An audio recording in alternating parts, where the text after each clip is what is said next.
soal berikutnya kita akan melangkah lagi ke pertemuan selanjutnya, yaitu pertemuan 10 tentang SPL atau persamaan apa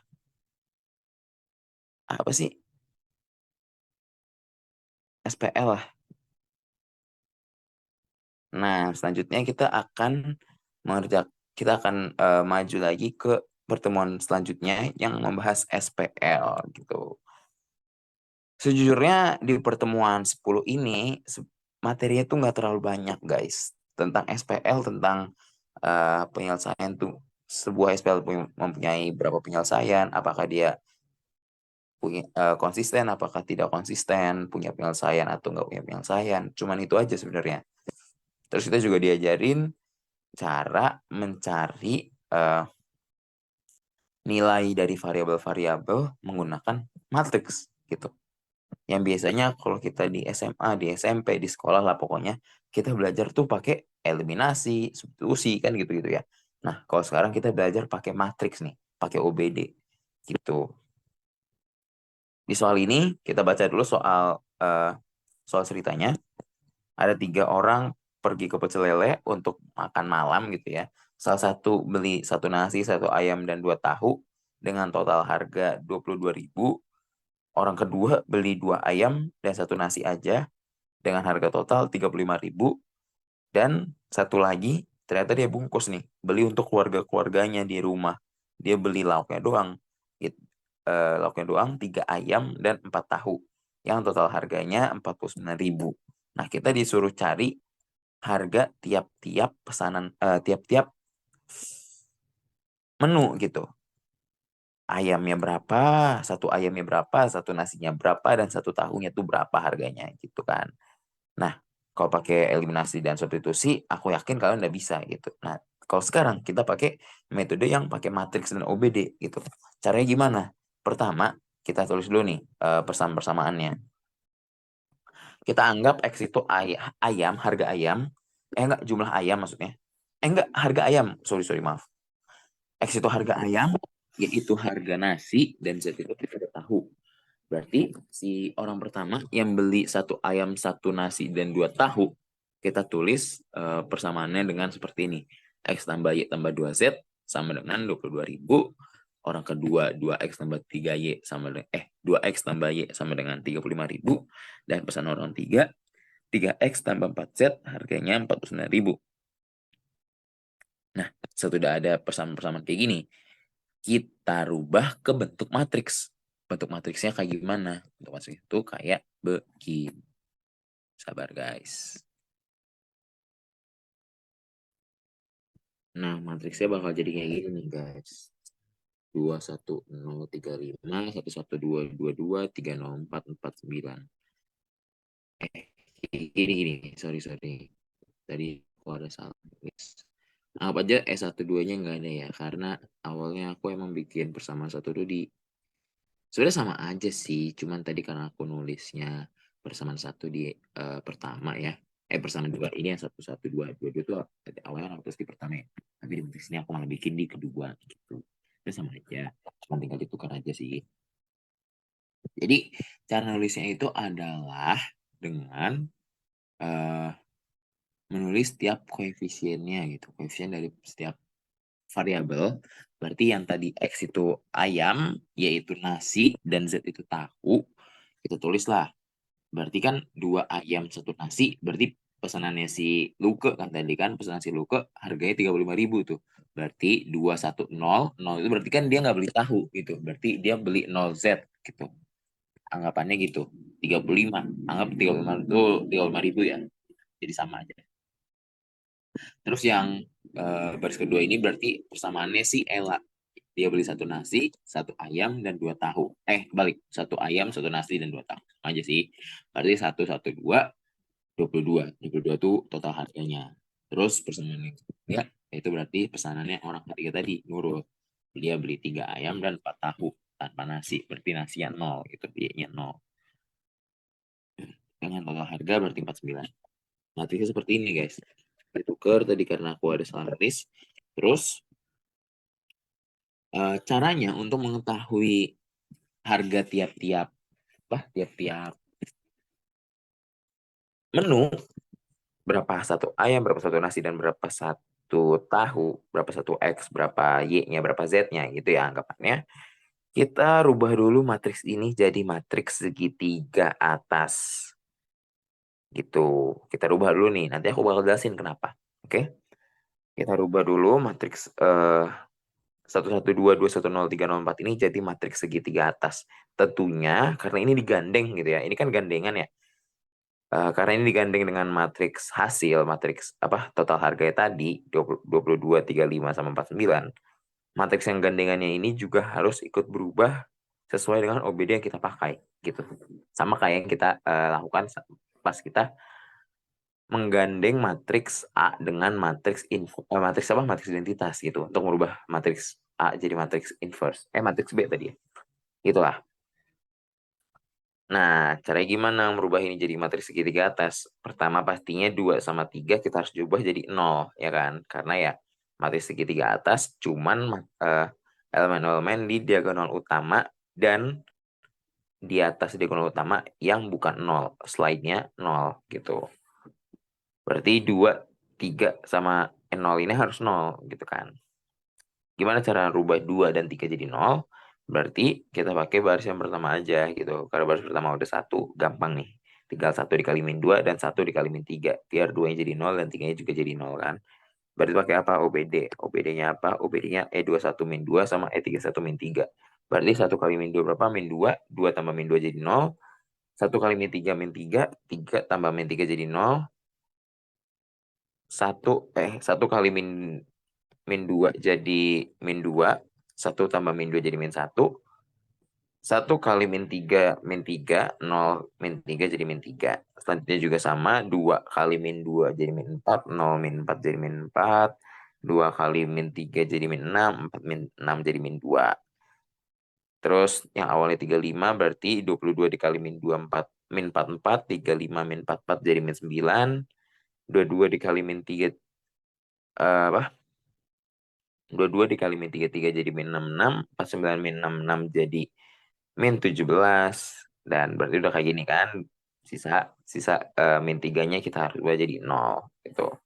Caranya pakai yang baris kedua. Karena apa? Karena kalau pakai baris pertama nanti 0 yang ada di kolom pertama baris ketiga bakal berubah, ya enggak? Ya kan? Jadi kita harus pakai suatu baris yang kolom pertamanya juga 0 nih, biar 0 yang di baris ketiga nggak berubah. Berarti kita pakai yang baris kedua, kita kali berapa nih biar min 3 jadi hilang? Kita kali 3 ya kan, min 1 dikali 3 jadi min 3. Jadi 3 doang. Min 3 tambah 3 jadi 0 ya kan. Berarti terus udah ke 0 kan. Terus yang min 2 berarti ditambah min 4-nya dikaliin min 3 jadi 12. Berarti kan min 2 tambah 12 jadi min 10. Jadi 10. Terus min 9 kali min 3 jadi 27. Min 17 tambah 27 jadi 10. Nah, udah kan, udah jadi segitiga atas. Kenapa segitiga atas? Karena kita tinggal substitusikan yang paling bawah dengan langsung ke hasilnya gitu. Maksudnya kan ini kan 10 kan, yang bawah nih baris ketiga, tinggal sisa yang Z berarti kan 10Z. Nah, 10Z ini sama dengan 10 atau 10.000 gitu. Berarti Z sama dengan 1.000. Nah, udah dapat nih Z-nya 1.000, kita substitusiin ke baris kedua. Nah, tadi Z yang dapat 1.000, kita substitusiin ke baris kedua, gitu kan. Min 1 sama min 4, ya kan. Berarti min X, min 4 dikali 1.000 sama dengan min 9 atau min 9.000. Berarti X sama dengan 9.000 min 4.000, X sama dengan 5.000. Terus selanjutnya udah kita dapat Y sama Z-nya, kita substitusiin ke persamaan yang ada di matriks tersebut di baris pertama. 1, 1, 2, 22, ya kan? Nah, berarti X tambah 5.000 tambah 2 dikali 1.000 sama dengan 22.000, ya kan? X sama dengan 22.000 dikurangin 7.000. X sama dengan 15.000. Berarti harga tiap menunya, satu ayam aja itu 15.000, satu nasi aja itu 5.000, dan satu tahu aja itu 1.000 dan semua rupiah ya. Lanjut soal berikutnya, kita sekarang nentuin SPL itu punya satu penyelesaian kah, punya banyak penyelesaian kah, atau malah tidak punya penyelesaian. Nah, caranya gimana nih? Sama kayak tadi kita rubah dulu nih SPL-SPL yang kita ketahui ini ke bentuk matriks. Kayak gini bentuk matriksnya. Koefisiennya digandeng sama hasilnya gitu. Bahasanya nggak tahu sih gimana cara bahasanya. Berarti X tambah 2Y tambah 0Z gitu ya. Berarti jadi 1, 2, dan 0 gitu. Koefisien dari setiap variabel. 1, 2, 0 sama dengan 8. Terus yang kedua, persamaan keduanya X tambah Y tambah 3Z berarti 1, 1, 3 ya kan. 1, 1, 3 hasilnya 15. Terus yang persamaan terakhir 2, 3, dan K. Berarti ya tulis saja 2, 3, K terus 7. Nah, ternyata yang ditanya tuh K-nya gitu. Berapa K sehingga satu SPL punya satu penyelesaian, dua SPL memiliki banyak penyelesaian, dan yang ketiga saat SPL tidak memiliki penyelesaian. Nah, gimana caranya tuh? Jadi, memang harus tahu uh, untuk mengetahui sebuah SPL itu punya penyelesaian tunggal, itu adalah ketika pangkat matriks A itu sama dengan pangkat matriks A digandeng matriks B. Dan pangkat mereka berdua harus sama dengan banyaknya variabel gitu. Apa sih maksudnya pangkat A gandeng B? A gandeng B itu maksudnya ini ya guys ya, matriks koefisien yang digandeng sama matriks hasilnya gitu. Itu maksudnya A gandeng B. Berarti pangkat A gandeng B adalah pangkat dari matriks A yang digandeng sama matriks B. Berarti matriks yang digabung gitu bahasanya. Bahasa kasarnya gitu. Terus kalau matriks sebuah SPL memiliki penyelesaian banyak, itu adalah ketika pangkat A sama dengan pangkat B, tapi pangkatnya kurang dari variabel yang ada gitu. Terus jika sebuah SPL tidak memiliki penyelesaian, artinya pangkat A tidak sama dengan pangkat A gandeng B. Jadi gitu ya. Kita tulis deh. Penyelesaian tunggal itu artinya pangkat A sama dengan A gandeng B. Mana sih kan harus pakai besar ya. Pangkat A, pangkat A gandeng B. Dan harus sama dengan N. Tunggal. Nah, kita kerjain dulu nih penyelesaian tunggal nih.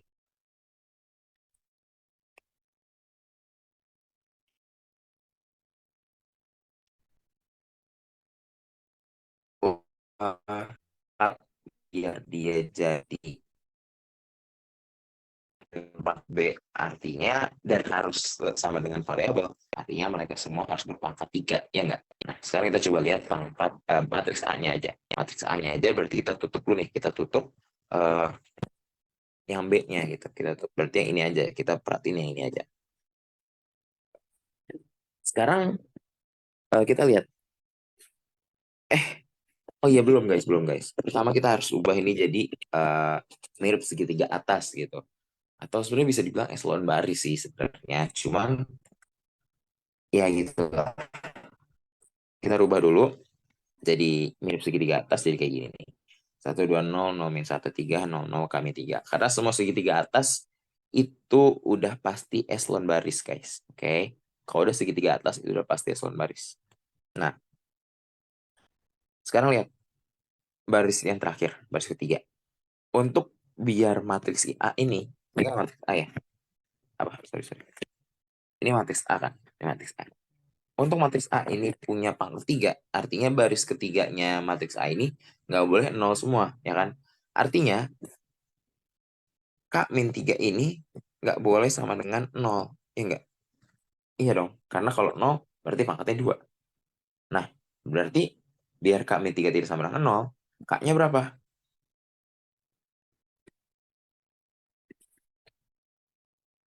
K-nya, K-nya nggak boleh sama dengan 3. Karena kalau K-nya 3, berarti 3 min 3 sama dengan 0, ya kan? Nah, sedangkan kita nggak boleh K min 3 sama dengan 0. Berarti K-nya nggak boleh 3, gitu. Nah, lanjut ke yang B. Katanya, berapa nih Kak supaya SPL ini tuh punya banyak penyelesaian? Ingat-ingat lagi, kalau punya banyak penyelesaian, artinya pangkat si A ini nih, pangkat si A, itu iya sih sama dengan pangkat A gandeng B. Sama. Tapi bedanya pangkat mereka berdua itu eh, tidak sama dengan pangkat, pangkat, kurang gitu ya. Kurang dari N gitu. N itu apa? Variabel gitu ya. Nah, artinya eh, variabel kan 3 ya. Berarti pangkat si A itu harus 2 dan juga harus sama dengan pangkat A gandeng B. Pangkat A gandeng B juga harus 2 gitu, atau malah satu, bisa jadi satu gitu. Nah, kita coba lihat nih, kita coba lihat. Coba guys, hapus dulu. Kita coba lihat. Coba, berapa Kak supaya pangkat A itu 2? Coba kita lihat dulu nih. Kita fokus ke matriks A dulu nih. Biar pangkat dua berapa? Berarti K-nya sama dengan 3. Iya nggak? Iya kan? Nah, kalau K-nya sama 3 kan berarti pangkatnya 2 nih. Berarti kita nih, untuk biar pangkat A-nya 2, kita butuh K-nya sama dengan 3. Tapi nggak bisa kita langsung tulis gitu guys. Kita harus lihat dulu. Karena ini harus terjadi sekaligus. Berarti pangkat A itu udah nih kita 2. Nah, tapi apakah K sama dengan 3 itu juga merubah pangkat A gandeng B? Kan tadi kan kalau K-nya sama dengan 3, kalau K-nya sama dengan 3, pangkat A itu tadi kan 0 kan? Pangkat A 0, pangkat A 2 kan? Nah, tapi apakah jika kita lihat A gandeng B ini K sama dengan 3 itu akan berpengaruh? Coba kita lihat nih sekarang A gandeng B. A gandeng dengan A gandeng B. Nah, kalau K-nya 3, kalau K-nya 3, apakah pangkat A gandeng B akan berubah? Coba kita lihat. Enggak. Kenapa enggak? Kita anggap ini 0 gitu. Kita anggap ini 0. Kita anggap ini 0 gitu ya. Dan 0 nih. Kalau ini 0, berapa pangkat A gandeng B? Tetap 3. Karena apa? Karena masih ada matriks si B ini nih. Matriks si B masih enggak 0. Ini masih 8, masih 7, dan masih 6 gitu. Masih 16. Artinya mereka enggak baris yang memiliki elemen 0 semua gitu. Dan pangkat A gandeng B bakal tetap 3. Mau berapapun K-nya gitu ya kan. Karena um, matriks yang di kanan ini, matriks B ini, nggak dipengaruhi oleh K gitu. Nggak ada kan. Nggak ada variabel K kan di sini kan. Cuman full konstanta gitu. Penuh dengan konstanta-konstanta doang. Jadi ya nggak bisa. Kak nggak bakal berpengaruh gitu dengan matriks A gandeng B. Karena pangkat A gandeng B udah dijamin bakal tetap 3. Gitu. Karena ini udah jelas gitu kan. Udah jelas ada elemen di tiap barisnya. Gitu. Nah, artinya nggak ada nilai K yang dapat membuat SPL tersebut memiliki banyak penyelesaian. Tak mungkin gitu. Lanjut ke yang C. Yang C katanya berapakah supaya SPL tersebut tidak punya penyelesaian. Nah, ingat lagi. Gimana sih keadaan saat sebuah SPL itu tidak punya penyelesaian? Saat SPL tidak memiliki penyelesaian adalah ketika P pangkat A itu tidak sama dengan pangkat A gandeng B. Nah, udah. Ini. Pangkat A-nya kita lihat lagi.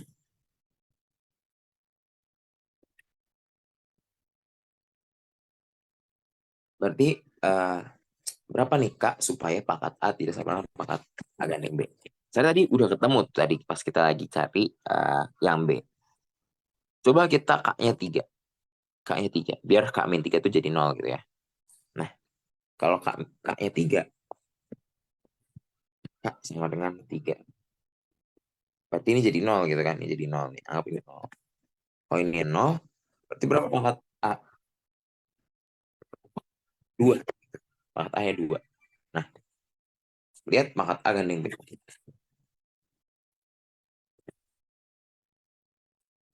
Tetap 3 kan? Kayak kita udah bahas tadi. Berarti pangkat A2, pangkat A gandeng B tetap 3. Artinya apa? Artinya ya pangkat A tidak sama dengan pangkat A gandeng B. Ya enggak? Gimana sih? Ya gini lah pokoknya. Berarti kan pangkat A tidak sama dengan pangkat A gandeng B. Nah, ya udah menjawab tuh. Artinya untuk membuat SPL ini tidak memiliki penyelesaian, K-nya harus sama